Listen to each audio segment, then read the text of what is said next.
तुम कृपा करोगे श्यामा प्यारी, कब तुम कृपा करोगे। राधे रानी कब तुम कृपा करोगे। राधे रानी कब तुम कृपा करोगे। कब तुम कृपा करोगे श्यामा प्यारी, कब तुम कृपा करोगे श्यामा प्यारी।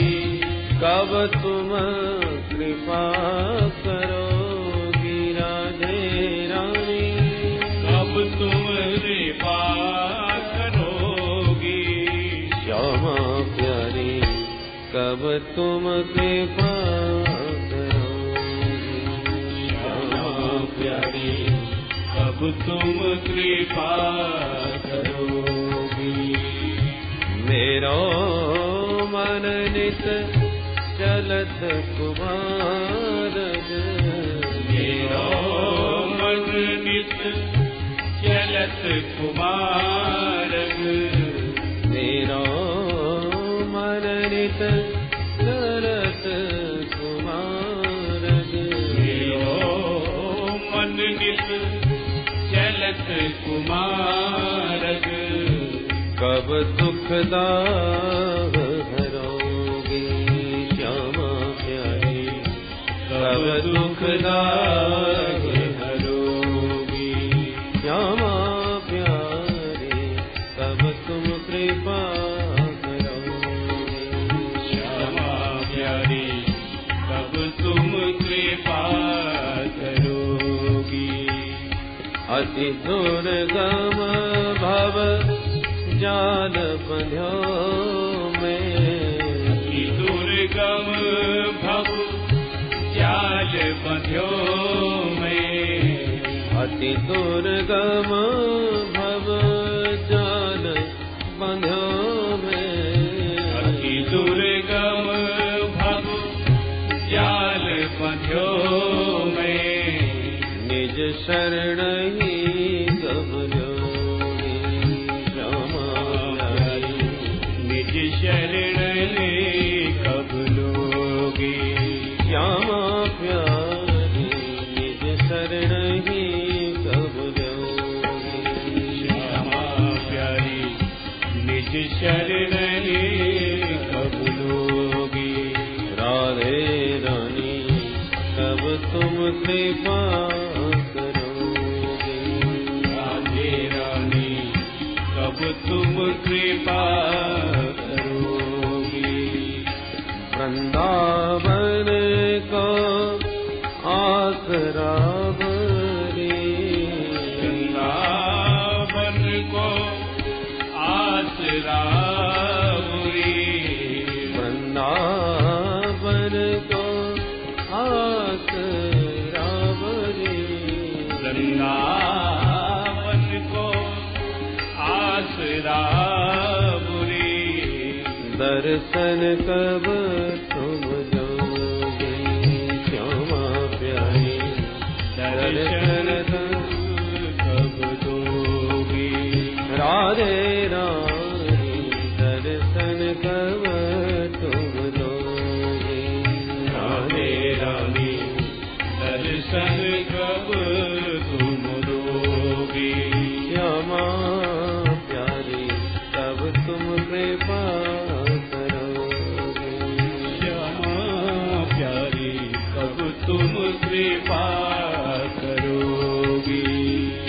कब तुम कृपा करोगी राधे रानी, कब तुम कृपा करोगी राधे रानी। कब तुम कृपा करोगी श्यामा प्यारी, कब तुम कृपा करोगी। राधा रानी कब तुम कृपा करोगी। राधे रानी कब तुम कृपा करोगी। हरे कृष्णा हरे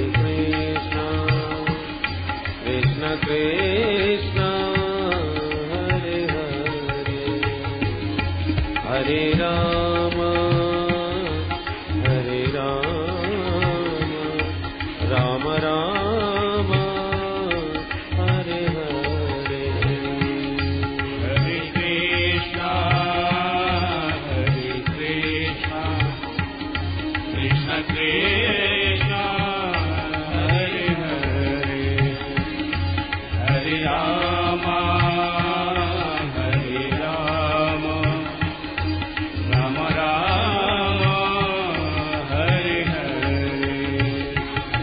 हरे कृष्णा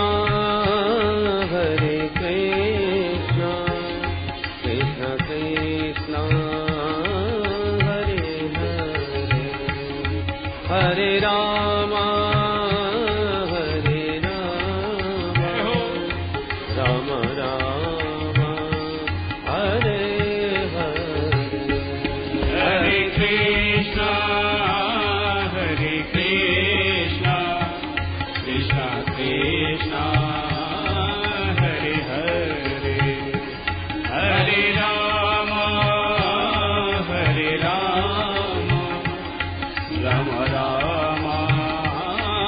हरे हरे। हरे कृष्ण कृष्ण कृष्ण हरे हरे। हरे राम राम राम हरे हरे। हरे कृष्ण कृष्ण कृष्ण हरे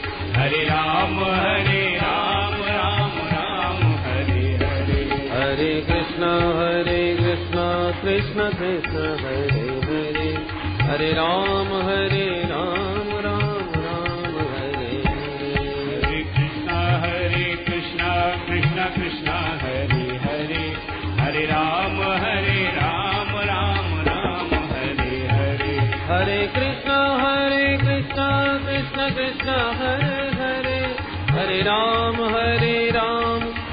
राम हरे हरे। हरे कृष्ण कृष्ण कृष्ण हरे हरे। हरे राम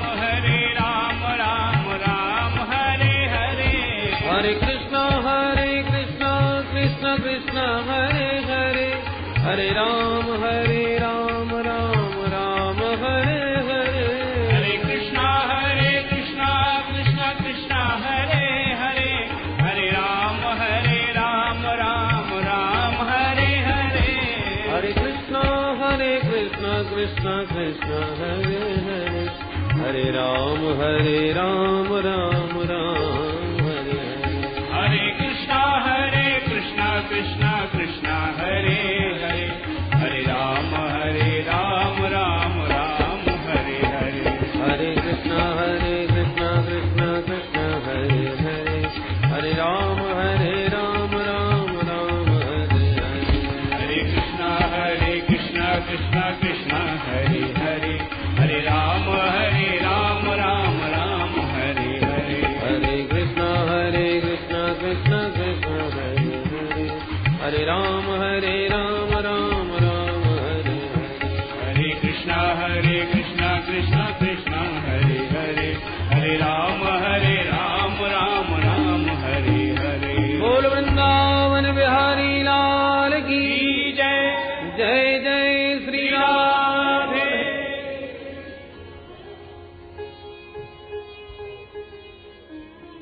परम मंगलमय भगवत स्वरूप श्रीमद् भागवत महापुराण के अंतर्गत आपने श्रवण किया महाराज परीक्षित के सन्मुख गंगा तट पर भगवान सुखदेव प्रकट भय और मृत्यु भय से मुक्त करने के लिए बड़ा ही सुंदर भगवत शरणागति ही एकमात्र उपाय है बतलाया। भगवान को प्रसन्न कैसे किया जाए। कोई कहता है कि शुद्धता पवित्रता आचार विचार से रहो तो भगवान बहुत जल्दी रिझ जाते हैं, पर भगवान की कृपा तो बहेलिया के ऊपर भी भाई, जिसका आचरण कहीं से भी ठीक नहीं। कुछ लोग कहते हैं भाई हम तो अभी बच्चे हैं, ये काम बुढ़ों का है। बूढ़े बुजुर्ग लोग बैठे बैठे भजन करते, बुढ़ों पर भगवान की कृपा होती है। तो ध्रुव जी महाराज को तो 5 वर्ष की अवस्था में ही मिल गए। अवस्था का भी कोई प्रतिबंध नहीं। कुछ लोग कहते हैं हम तो पढ़े लिखे, तो बिल्कुल नहीं। भगवान के बारे में तो विद्वान लोग जानते हैं, उन्हीं को वो मिलते हैं। ऐसी बात नहीं। एक गजेंद्र ने गोविंद को प्रीति पूर्वक एक पुष्प प्रदान कर दिया, भगवान उसी पर दौड़े चले आए। अब बड़ा भला गजराज कौन से विश्वविद्यालय में पढ़ के आया होगा? कुछ लोग कहते हैं भगवान तो ऊंची जाति वालों को, ब्राह्मणों को, वेदज्ञों को मिलते हैं।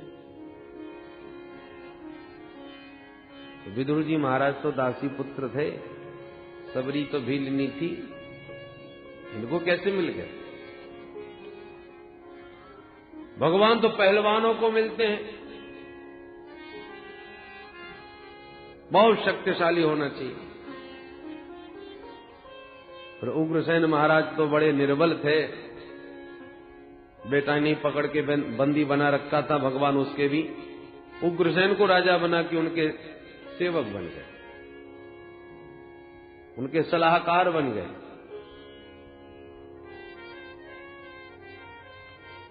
कुछ लोग कहते हैं भगवान तो धनवानों को जल्दी मिलते हैं, तो फिर सुदामा जैसे निर्धन को कैसे मिल गए? कोई कहता भगवान सुंदरता पर रीझते होंगे, तो फिर कुब्जा पर क्यों रीझ गए जो 3-3 जगह से टेढ़ी मेढ़ी थी? तो फिर भगवान रीझते किस बात पर है? क्या देखते हैं? बोले भगवान की कृपा स्वतंत्र है, कब किस पर हो जाए कोई पता नहीं। भक्त्या तुष्यति केवलम न च गुणैः भक्ति प्रियो माधव है। आपके अंदर भगवान के प्रति प्रेम होना चाहिए। प्रेम ते प्रगट होए में जाना। प्रेम जहां है, जिसमें है, जैसा भी है, भगवान उसी पर रीझते हैं। दुर्योधन के यहां बहुव्यंजन थे भगवान के स्वागत में, पर प्रेम नहीं था तो चाखा भी नहीं भगवान ने, पाना तो दूर रहा। और विदुर जी के यहां प्रेम है पर पदार्थ उतने नहीं है, भगवान बिन बुलाए दौड़े चले। भगवान कहते हैं भक्त का घर तो मेरा ही घर है, और अपने घर में कोई निमंत्रण की प्रतीक्षा नहीं करता। पिताजी आपका न्योता है, चलो भोजन कर लो। अरे भूख लगे तब आके आदेश देते हैं, भाई भोजन थाली परोसो। ये अधिकार कहां होता है? जिसको हम अपना घर मानते हैं। जहां तनिक भी दूरी न माने, अपना ही घर माने, वहां तो सीधा आदेश देते, भाई भोजन परोसो। और भगवान ने विदुर जी के घर को अपना ही घर समझा, सीधे चले आए। और दुर्योधन से कह दिया, भाई तुम हमारे समधी लगते हो, रिश्तेदारी अपने स्थान पर है। और क्या नहीं मालूम, भोजन 2 ही स्थिति में होते हैं। या तो खिलाने वाले के हृदय में बहुत ज्यादा प्रेम होना चाहिए, तो भूख न भी हो, और कोई प्रेमी भोजन का दुराग्रह करे तो थोड़ा बहुत पाना भी पड़ता है, भले भूख न हो। बहुत ज्यादा प्रेम हो तो भोजन पाना पड़ता है, या बहुत ज्यादा भूख हो तो भोजन पाना पड़ता है। खिलाने वाले के हृदय में भले ही प्रेम न हो, पर हम तो भूख के मारे मरे जा रहे हैं, इज्जत से मिले, बेइज्जती से मिले कि हो, कोई हेलीकॉप्टर से भी टपकावे तो हम छीन के पालेंगे उस समय, क्योंकि परिस्थिति जब विषम आ जाती है कभी कभी, तो ऐसे भी पाना पड़ता है। भूख हो अथवा खिलाने वाले में प्रेम हो। तो भगवान बोले, न तो मेरी ऐसी परिस्थिति कि मैं भोजन के बिना रह ना पाऊं, मैं भूखा नहीं। और दुर्योधन, न तेरे हृदय में इतना प्रेम कि मुझे पाना ही पड़े, इसलिए तेरे यहां भोजन का प्रश्न है।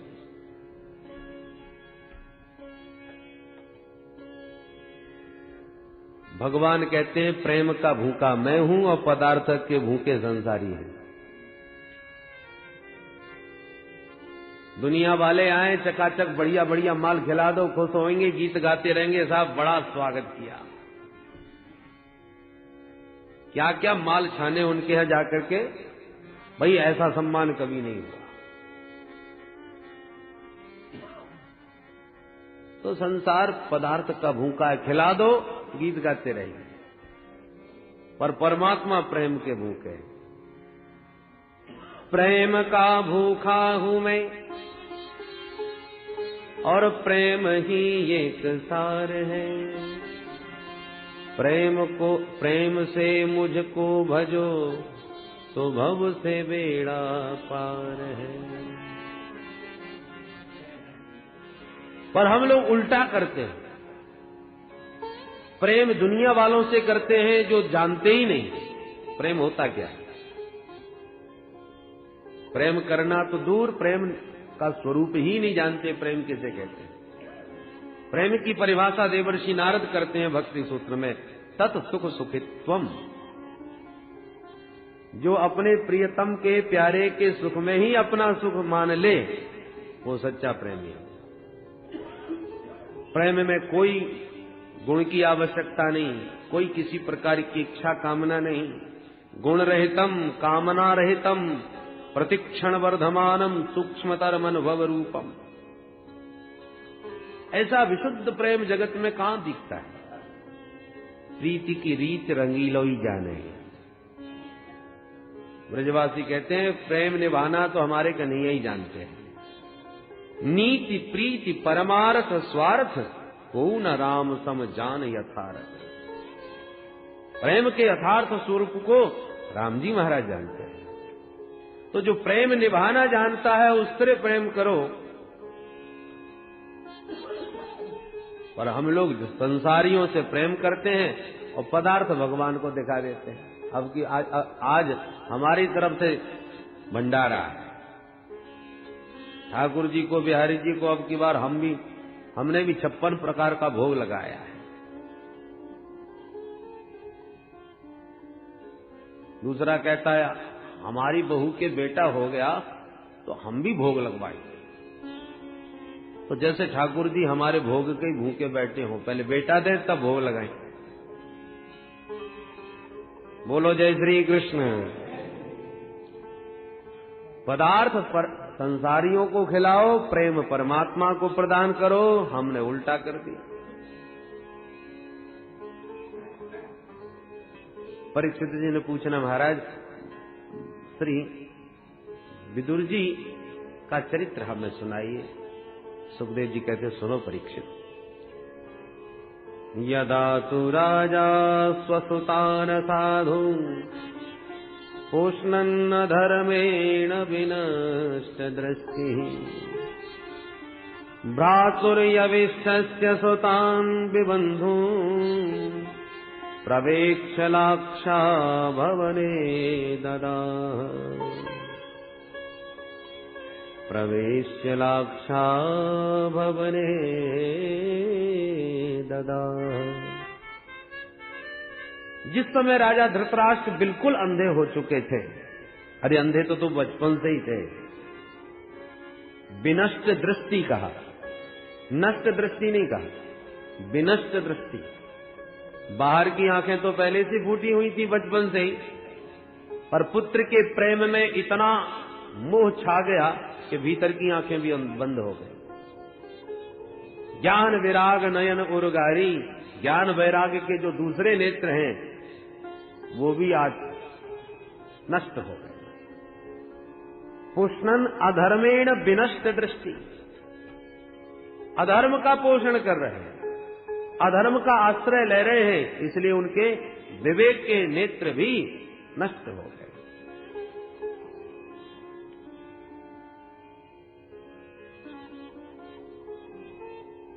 श्री विदुर जी महाराज ने समझाने का प्रयास किया। विदुर जी महाराज धर्मावतार है। श्री युधिष्ठिर जी महाराज भी धर्मावतार है। कौरव पक्ष में विदुर के रूप में धर्म है, पांडव पक्ष में युधिष्ठिर के रूप में धर्म है। दोनों की ओर धर्म है, पर अंतर क्या है? फिर पांडव विजयी क्यों हो गए और कौरवों का पराभव क्यों हुआ? क्योंकि कौरवों के पक्ष में जो धर्म है उसकी विडंबना है। क्या? कौरव जैसा चाहते हैं विदुर जी को वैसा करना पड़ेगा। वो समझाते हैं, धर्म का रास्ता दिखाते हैं, न कोई मानने वाला न कोई चलने वाला। दुर्योधनादिक चाहते हैं विदुर हमारे अनुसार चले, हम विदुर के अनुसार नहीं चलेंगे। तो भैया धर्म तब हमारी रक्षा करेगा जब धर्म के अनुसार हम चलेंगे। धर्मो रक्षति रक्षितः। धर्म की पहले आप रक्षा कीजिए, तब धर्म आपकी रक्षा करेगा।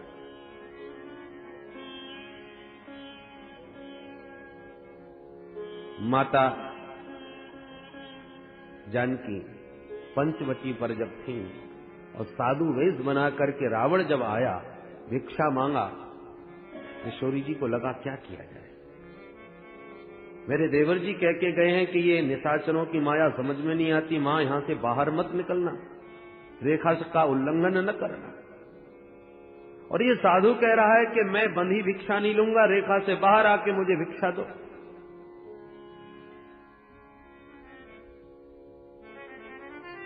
यदि मैंने भिक्षा नहीं दी तो मेरा धर्म नष्ट होगा। एक गृहस्थ के घर से कोई भिक्षुक बिना कुछ लिए चला जाए, ये अधर्म है। खाली हाथ न जाना चाहिए। चलो, मुझे तो अपने धर्म की रक्षा करनी ही चाहिए। और रेखा का उल्लंघन करके जैसे ही भिक्षा दी, रावण तो हरण करके ले गया। किसी ने पूछा कि आपने तो धर्म की रक्षा करी, अब आपकी रक्षा कौन करेगा? किशोरी जी ने कहा, जिस धर्म की मैंने रक्षा करी है वही धर्म मेरी रक्षा करेगा। और उसी धर्म रक्षा के बल पर लंकेश्वर को भी तिनके की तरह किशोरी जी उसी के घर में बैठ के ललकार रही है। ये है धर्म रक्षा का बल। जिस रावण के नाम से कांपता था सारा जगत, किशोरी जी उसे तिनका दिखा करके ललकार देती थी कि तेरी औकात मेरे सामने तिनके के समान है, क्योंकि मैंने अपने धर्म का पालन किया है।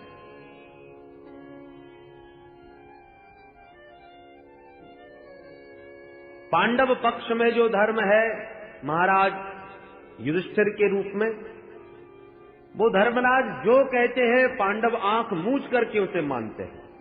धर्मराज की आज्ञा का उल्लंघन करने वाला पांडवों में कोई नहीं, और कौरव पक्ष में धर्म की बात कोई सुनने वाला नहीं। विदुर जी चिल्ला चिल्ला के परे थे। यही कारण था कि कौरव मारे गए और धर्म के आश्रित पांडवों की रक्षा भई। यतो धर्मस् ततो जयः। विदुर जी ने एक बार धृतराष्ट्र को बहुत समझाया, महाराज ये जो दुर्योधन है आपका बेटा, जिसके मोह में आप इतने अंधे हो रहे हैं, कि मूर्तिमान कलयुग है। और नीति कहती है भाई हाथ में यदि कोई खतरनाक फोड़ा हो जाए, किसी भी प्रकार से ठीक होने वाला नहीं है, और डॉक्टर साहब कहते हैं हाथ कटवा दो तो बच जाओगे, तो बुद्धिमानी इसी में है कि संपूर्ण शरीर की रक्षा के लिए उस एक अंग को काट दो। कोई भी काटना नहीं चाहेगा अपना हाथ, और परिस्थिति आ जाए तो काटना भी पड़ेगा। एक के त्यागने से अनेकों का हित हो, तो एक को निकाल देना चाहिए, त्याग देना चाहिए। दुर्योधन यदि आपकी आज्ञा का उल्लंघन करता है और इसके कारण महाभारत का समर पैदा होता है, तो निकाल दो इस दुर्योधन को। दुर्योधन ने सुना तो आग बबूला हुआ और दरबार में ही आकर के विदुर जी को बुरी तरह डांटना फटकारना प्रारंभ कर दिया। है दासी पुत्र तेरी ये औकात, हमारे टुकड़ों पर पलने वाला आज हमको ही घर से निकलवा रहा है। कैन मत्रोपजवावजुहम दास्या सुतम यद बलनैव पुष्टः। हमारे टुकड़ा खाने वाला हमारे पिता को हमारे विरुद्ध भड़का रहा है। इसको किसने बुलाया था परामर्श देने के लिए? भगाओ इसे यहां से। विदुर जी समझ गए कि वाह, दुर्योधन इतना सब कह रहा है और धृतराष्ट्र महाराज चुपचाप मौन बैठे हैं। इसका मतलब इनको भी हमारे परामर्श की आवश्यकता नहीं। सचिव जब चाटुकार हो जाए तो समझ लो अब राजा के पतन में विलंब नहीं। डॉक्टर साहब मरीज की रुचि के अनुसार बातें करने लगे मीठी मीठी, समझ लो बीमारी मिटने वाली नहीं। गुरुदेव चेला का रुख देख करके हाँ में हाँ मिलाने लग जाएं, समझ लो चेला का कभी कल्याण नहीं। सचिव वैद्य गुरु तीनों को जिसमें हित दिखाई पड़े वही कहना चाहिए। यदि वो मुंह देखी ठकुर सुहाती करने लगे तो निश्चित रूप से तीनों का हित नहीं। विदुर जी समझ गए हमारे परामर्श की आवश्यकता नहीं रह गई, चलना चाहिए। ए दुर्योधन, तू मुझे क्या निकालेगा, मैं ही तुझे छोड़ के जा रहा हूं। स्वयं धनुर्द्वार निधाय मायां गतव्यथो याद उर्मानयान स्वनिर्गतः कौरव पुण्य लब्धो गजाह्वया तीर्थ पद पदानि। स्वयं धनुर्द्वार निधाय, श्री विदुर जी महाराज ने धनुष्मान सब दहरी पर दरवाजे पर रख दिए। धनुष्मान क्यों रख दिए दरवाजे पर? कि लेके साथ में जाऊंगा तो कहीं कौरव ये न समझ बैठे कि साथ शत्रुओं से मिलने जा रहे हैं। इसलिए धनुष्मान दरवाजे पर रख के कह दिया कि हम तो निष्पक्ष होके जा रहे हैं। सुखदेव बाबा कहते हैं परीक्षित, ये केवल विदुर जी नहीं जा रहे, तो सनिर्गतः कौरव पुण्य लब्धः, मानो आज कौरवों का समस्त पुण्य ही उन्हें छोड़ करके जाग रहा।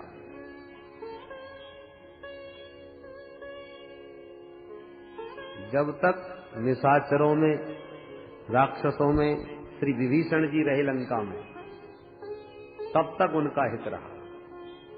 और जैसे ही श्री विभीषण जी ने राक्षसों का परित्याग किया, गोस्वामी जी ने संकेत दिया, अस कहे चला विभीषण जब ही आयुहीन भये सब तब ही। विभीषण ने लंका को त्यागा, निशाचर आयुहीन हो गए। विदुर जी ने कौरवों का परित्याग किया तो आज कौरव भी पुण्यहीन हो गए। सनिर्गतः कौरव पुण्य लब्धः, विदुर जी ने गृह त्याग किया और तीर्थ यात्रा करने के लिए निकल पड़े। तीर्थाटन करते करते करते करते बहुत समय बाद यमुना के तट पर जा रहे थे कि अचानक उद्धव जी से भेंट हो गई। कालेन तावद यमुनामुपेत्य तत्रोद्धवम् भागवतम् ददर्श। भगवान के परम प्रिय महाभागवत सखा श्री उद्धव जी से जब यमुना तट पर भेंट हुई, अरे भैया उद्धव बताओ कैसे हो, अनेकानेक प्रश्न कर दिए।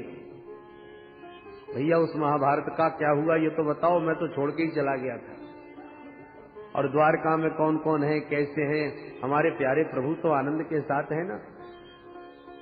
जब सभी की कुशलता के अनेक प्रश्न कर डाले तो उद्धव जी के तो नेत्र बंद हो गए। विदुर जी बोले क्या हुआ भैया? भगवान के प्रेम में उद्धव जी की तो समाधि लग जा रही है। जैसे तैसे विदुर जी ने उनको सावधान किया, तब उद्धव जी होश में आए। सन कैर भगवन लोकान्नलोकम पुनरागत, भगवान के धाम को चले गए थे ध्यान में, लौट करके उद्धव जी पुनः अपने होश में आए।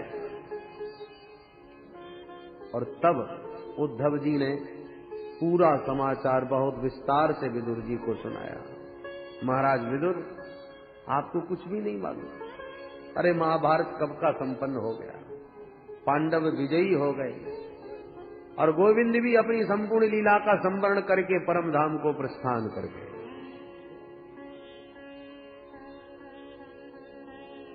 धिक्कार है कि जब तक प्रभु धराधाम पर रहे कोई उनके स्वरूप को समझ नहीं पाया।